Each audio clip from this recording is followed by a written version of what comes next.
after going to go give his brothers some food, he hears this loud, as pretty much all I could call it is just a bunch of hoopla. You ever hear somebody just talking nonsense, somebody that's just constantly just yapping? Your God ain't gonna do nothing for you. Where is he? Send me your best fighter. Y'all scared or something? I thought Israel was so big and bad. Come on, give me your best champion.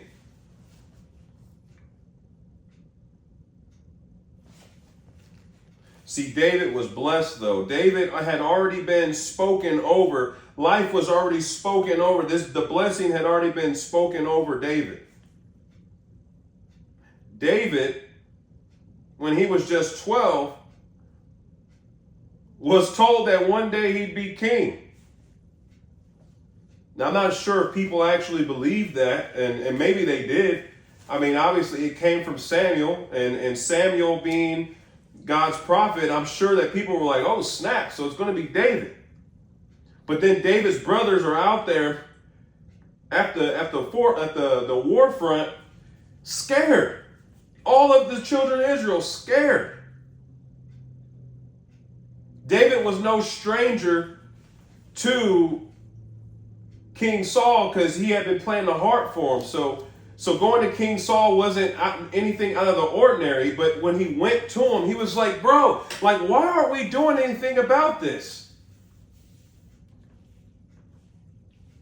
I can't remember if it was with my buddy Joseph or if it was somebody else. Actually, it was Joseph. Just like 2 months ago, he said, man, Keith, sometimes I wish I could just get my hands on a demon and just...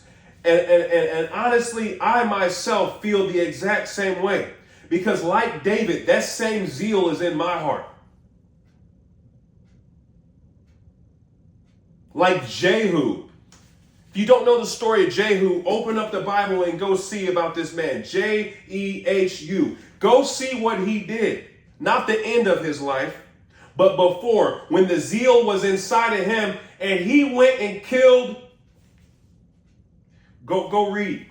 Go read and see what happened when he allowed that zeal to take over and he started to do for God what the other people wouldn't do. But going, backwards in time, I think? To David. Or maybe that was before David. Either way. Going back to the original story with David, you got this kid who is sick and tired of hearing Goliath talk trash about his people and most importantly, his God. Your God can't do anything for you. I'm right here. You see, I can only imagine. So Saul, rightfully so, thinking like, well, okay, David, if you're going to be this warrior, you want to go out there, by all means, brother. Hey, listen, here's my sword, here's my spear, here's my helmet, here's my spear, and here's my shield. Good luck. And David's like, nah, man, so what is this, a costume party? I don't need this garb. Junk. I don't need this stuff. No. See, here's the deal.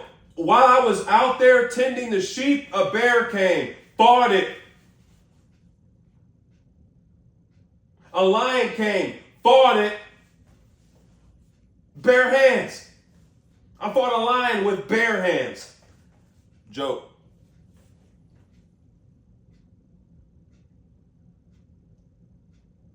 No, I'm not going to sit back and just let this be. No, absolutely not. So David, with the zeal that came inside his heart, if you have not heard about the dream that I had right before my dad died and me fighting against this demonic force inside the household, Go back and watch that video. I'm living it out right now.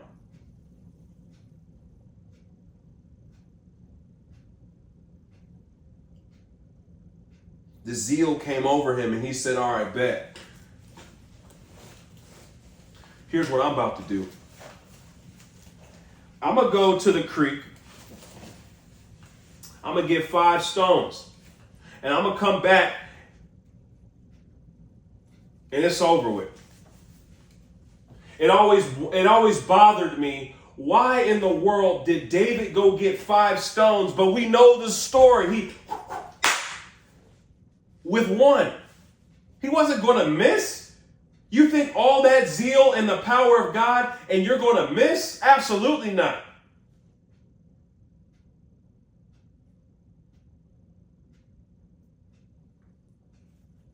Why did David grab 5 stones when only 1 was used to kill Goliath? Go back in the story and you see that Goliath had 4 other brothers.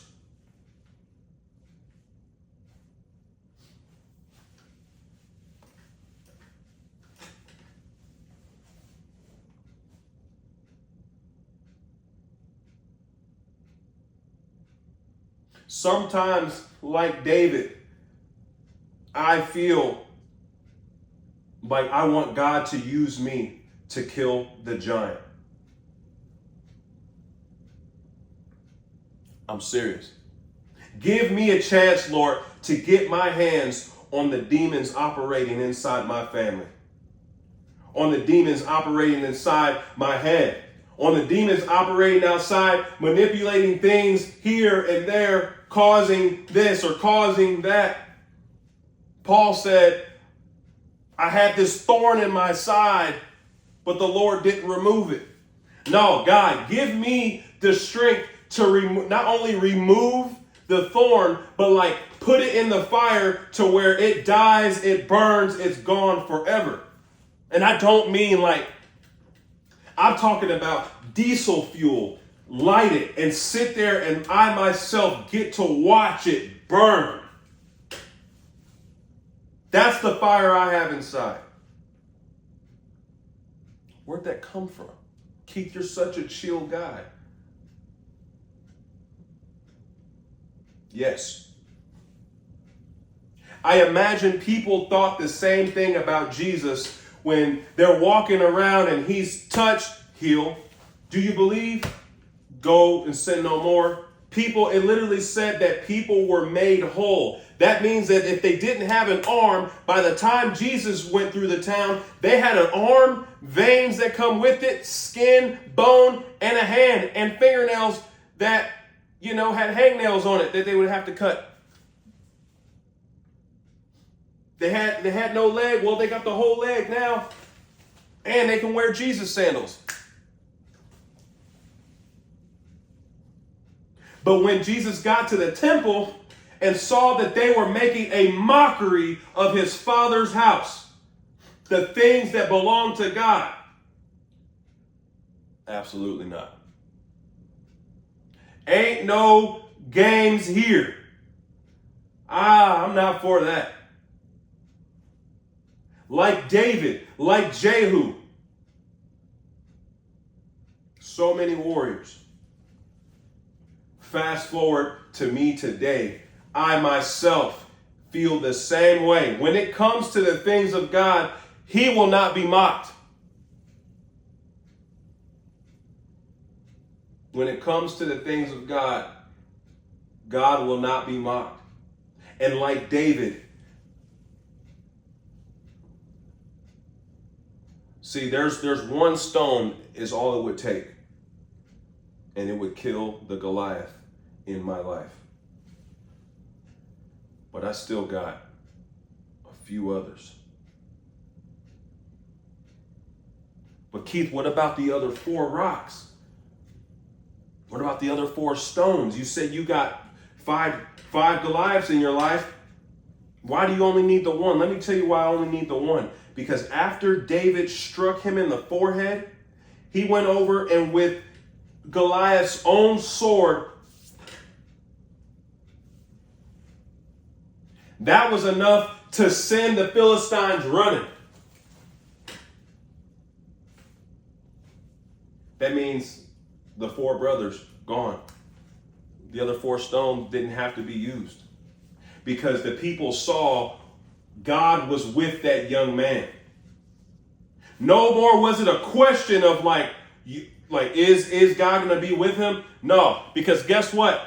Goliath sat there and was like, am I a dog that you come at me with rocks and sticks? Continued mocking. The nerve.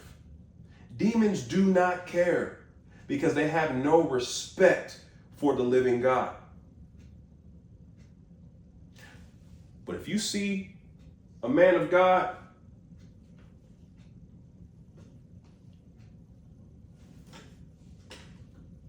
you better duck. And even if you duck, it's going to be dead on. And see, God is thorough. See, he double tapped. As we say in Call of Duty, it's a double tap. It's a hit to the head, take the sword, done. You ain't coming back. You talked all that good stuff about the people of God. You said that God wouldn't. You said this and that. And guess what? You're dead. You're gone. I myself, like David, am sick and tired of hearing Goliath talk. Post, share, call, text, email. Think, I don't even like the fact that Goliath exists. My Goliath might be different from yours. But with the same zeal, and I continue to read this. Well, Keith, how are you going to defeat Goliath, man? So many people from church. Keith, how are you going to defeat Goliath? Here's my spear. Keith, wear this shield. Keith, try on my helmet. And I'm looking at all this stuff like, no. I'm not doing this make-believe stuff. I'm going to go out there with the same hands that God used to help me through other things that I had to deal with. Other Goliaths that I had to defeat. And maybe they weren't as big as this. Maybe they didn't come at me the same way that Goliath is coming at me right now. And the people around me. It might not have been the exact same, but the Lord God that helped me in those situations, the one that gave me the power to overcome, like in my dream. If you haven't seen that video, go watch it. But the same God that operated back then is the same God that operates right now. And Goliath, when I'm done with you, I won't even have to use the other stones. Message.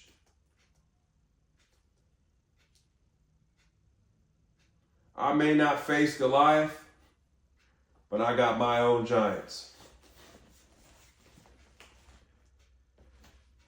This is how I fight my battle. Let's go get this W.